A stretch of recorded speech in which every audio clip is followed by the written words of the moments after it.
Hi, everyone. We're at Burger Stop here in Pico, Rivera. Let's hear it now. We're sure glad you're with us for another edition of the Vinnie Lopez Show, and it sounds even better. Why? It's Vinnie Lopez Show Playoff Edition. I'm Ronnie, Wald. We do play-by-play broadcasts of the Dons for the last couple of years on Waldcast.com. I've got the coach with me, the one and only Vinnie Lopez, and a couple of great players from the win, the end of the regular season win. That was a 49-31 win over Santa Fe. Coach, now you're going into the playoffs.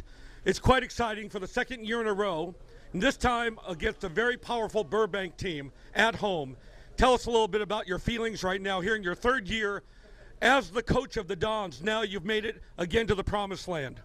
Yeah, it's a good feeling. It's especially a good feeling this year, having been league champs, getting a home round, first round playoff game, and having a good matchup. I feel like a third place Pacific team in Burbank coming to us, and I think it's a good matchup for us, and we're excited. And they're a hot team, Burbank. They've won 4 straight, but the Dons have won 6 straight, and 6 of your last 7 games have been over 40 points. You're really steamrolling over opponents, right? We are, and I think a lot of it is a credit to the players on offense, and a lot of it is also a credit to the players on defense, giving us good field position and 3 and outs and creating some turnovers, and our special teams and our punt return guy being able to put us in good spot as well. So right now we're really clicking on all 3 facets of the game. All right. The coach is a little bit under the weather, so I don't want to make you have to carry the whole load on your show. If you can introduce a couple of handsome guys over here, offensive and defensive players of last week's win over Santa Fe. Yeah. And if you could, guys, when they mention your name, just put your hand up. They'll give you a round of applause. Yeah, well, both guys to your left are co-offensive players of the game. Our defensive player of the game is sitting out in the crowd, Malachi Allen. But can we get a shot of Malachi? Why not? Katie Caraballo is our great camera person. She's back this week. Malachi will have you over in a moment. Now, what about the 2 co-offensive players of the week? Yeah, the first guy played running back. He's a wide receiver, but we converted him to running back. It's Luis Perez to your left. Let's hear it for Luis. And then to his left is one of our slot receivers, Robert Quijada.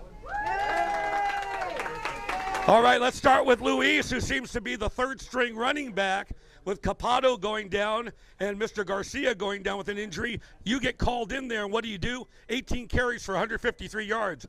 He's like your secret weapon, Coach. Where did you come from? How did you explode for so many yards? Well, first of all, I want to give a big thank you to my O-line, because if it wasn't for them, I wouldn't be sitting here right now. So thank you to my O-line. But, I just And let's get a hand for the offensive line, because they get overlooked a lot, don't they? I mean, that's true. But, it was a big game for me. I had to step up, and, I stepped up big time, and I'm glad, I scored twice. So, but a big thank you to my O-line, because if it wasn't for them, I wouldn't be here. So yeah. And we're glad that you got acknowledged. And, Coach, you seem to do it. You're like a magician, pulling the rabbit out of your hat time and time again. Where do you find these guys, second and third string, able to step in seamlessly and get the job done? How do you keep doing that? Well, I think it's a credit to the kids. I think that the guys that step in are athletes, and they can play pretty much any position on the field. And I think a big part of it is the offensive line. It doesn't, we've had 3 guys rush for over 150 yards, 3 different guys this season. And to me, it's reminiscent of like the Broncos in the late 90s when they had that fantastic offensive line that it didn't really matter who the running back was, they were going to exceed because of the offensive line play, and I think that our offensive line is pretty special this year, and I think that's a big part of the reason for success of the running backs and the offensive side of the ball. All right, now the 4 great receivers, Richard Cuellar, Adrian Pop, Isaiah Araujo, and of course Bobby over here. And is it all right if I call you Bobby? Robert Quijada. Okay, Robert's only a junior, so along with Araujo, they're going to come back next year. How do you feel now going into this big-time playoff game? Hey, Burbank is a tough team, right? Yeah, but I feel confident in our receivers that we're going to be able to make great plays, and our quarterback's going to help us out. Perea, he's a good quarterback, and I feel that we'll be able to step up and do really good. We'll be able to make plays and everything. Hear all those people talking out there, probably talking about you right now, how great you are. Hey, what about Perea? Now has set an all-time single-season passing record, and he was able to pass Well, someone that's very famous in El Rancho history, Mr. Tom Egan, 51 years ago. Tom Egan, 1,963 yards, and Perea has obliterated that, Coach, the all-time #1 passing king in the history for one season of El Rancho. Let's hear it for Andrew Perea. And, Coach, if you add Andrew Perea, another one where he's got 900 yards as a running back, he's had a spectacular year, hasn't he?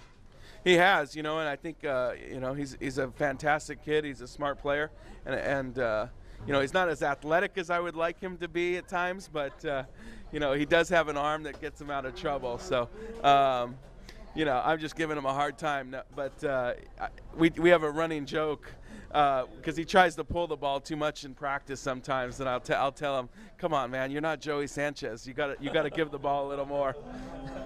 But he's a great kid, and we're lucky to have him. And he's a product of a guy who's been in the system for 3 years, and so he's somebody who understands the system. He's come into it, and he took off right from the get-go. Sure. Okay, Malachi, can you just come over here for a moment? Malachi Allen, everybody. Malachi, a remarkable run, and congratulations, Defensive Player of the Week, by far leading the Del Rio League in sacks. So congratulations on that. They call you a beast. You look like a pretty mild-mannered guy. I don't see a beast here tonight. What do you guys think? He's a beast. Oh, he's a beast. Tell me, I'd like to know, you're like double the second guy in the Del Rio League in sacks. In terms of that sacking proclivity, that ability to do that, is it just speed, or is it instinct, or a little bit of both? It's a little bit of both. You have to have speed, and you have to know what you have to have a move in your mind already before you even get off the ball. The speed helps, but it goes both ways. Okay, I want to ask all players, first Malachi, keys to victory in the big playoff with Burbank on Friday. We just all have to do our job this week and go get out with the W. All right. How about it, Luis? Keys to victory. We just have to do our job, teamwork. If we go all 100% each player, we'll be good. Okay, Robert. Mistake-free football. We got to play as a team and just no mistakes. Okay, Coach, have you had a chance to look at game film about this Burbank team? Oh, yeah, of course. We watch probably game film until our eyes bleed. That's all we do to prepare. But, this is a quality football team, but at the same time, I think that as long as we go in and play our game, we're not going to have any issues. Our defense is lights out. Get them started early, and then offense scoring early, and it's going to be a tough game for Burbank all night. In the summertime, did you suspect that you would run the table in the Del Rio with the 5-0 mark and, of course, be this offensive powerhouse? I know Burbank's a red-hot team, but you guys are really off the charts now. Did you expect that here in 2014? I think I thought we had the potential. We had a good group of guys, we had a good nucleus, and I thought we had the potential, but potential's a deadly word because you may never live up to it. So these guys have definitely lived up to their potential, and we're not finished yet, so we're going to keep going at it, and we'll see where we can go. But I definitely think this is a good group, probably the best group that I've had in the 3 years here. So all right, again, a thank you to Burger Stop Mike, the owner here, making a place for us to do the Vinnie Lopez show. Give him a hand. And don't forget the family special going on. 4 burgers, 4 fries, 4 drinks for $16.99. If you add $1, he'll do what? He'll add another burger, another fry, another Coke. Oops, what did I do? Sorry, Katie, I pulled the microphone on you. Katie is back as our camera person. All right, don't forget, if you don't make it out to Don Memorial Stadium, well, I'll tell you something. You got a problem if you don't make it out there. That's that first-round playoff game with Burbank, 7:30 here in Pico, Rivera. But if you don't make it, anywhere around the world, you can listen to our play-by-play. Again, 7:30 here on the West Coast on Waldcast.com. For Robert, for Luis, Malachi. And, Coach, I know you're under the weather, but you're not going to let that hold you back, right? You're not going to let it hold him back. Okay, Vinnie Lopez, for all of us, we'll talk to you on the network. Good luck, Dons. So long for now from Burger Stop.